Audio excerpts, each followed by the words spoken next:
ഉറൂബ് സാംസ്കാരിക കേന്ദ്രം ലൈബ്രറി മോയിൻകുട്ടി വൈദ്യർ അനുസ്മരണവും ബദർ കിസ്സപ്പാട്ടിന്റെ 150-ാം വാർഷികവും സംഘടിപ്പിച്ചു. നഗരസഭാ കൗൺസിലർ യു മുനീബ് പരിപാടി ഉദ്ഘാടനം ചെയ്തു. മോയിൻകുട്ടി വൈദ്യർ കൃതികളിൽ ഗവേഷണം നടത്തിയ ഡോക്ടർ ബാവ കെ പാലാക്കുന്ന് വിഷയാവതരണം നടത്തി. മോയിൻ വൈദ്യർ കാൽപ്പനിക കവിതകളുടെ അപ്പോസ്തലനാണെന്നും അദ്ദേഹം സൃഷ്ടിച്ച ബദറുൽ മുനീർ ഹുസ്നുൽ ജമാൽ സ്ത്രീത്വത്തെ വാനോളം ഉയർത്തിയ പ്രതിഭയാണെന്നും അദ്ദേഹം അഭിപ്രായപ്പെട്ടു.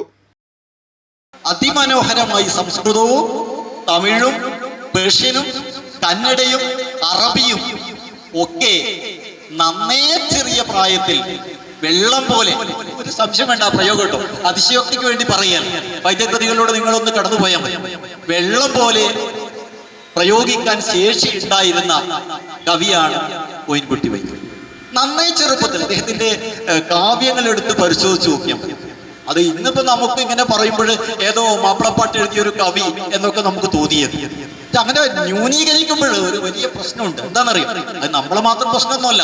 മൊത്തത്തിൽ നമ്മുടെ മലയാള സാഹിത്യ ചരിത്രം എന്ന് പറയുന്നത്, മലയാള സാഹിത്യം എന്ന് പറയുന്നത്, നമ്മുടെ പൊതുബോധം എന്ന് പറയുന്നത് ഒരു സവർണ പൊതുബോധത്തിന്റെ പ്രശ്നമാണ്.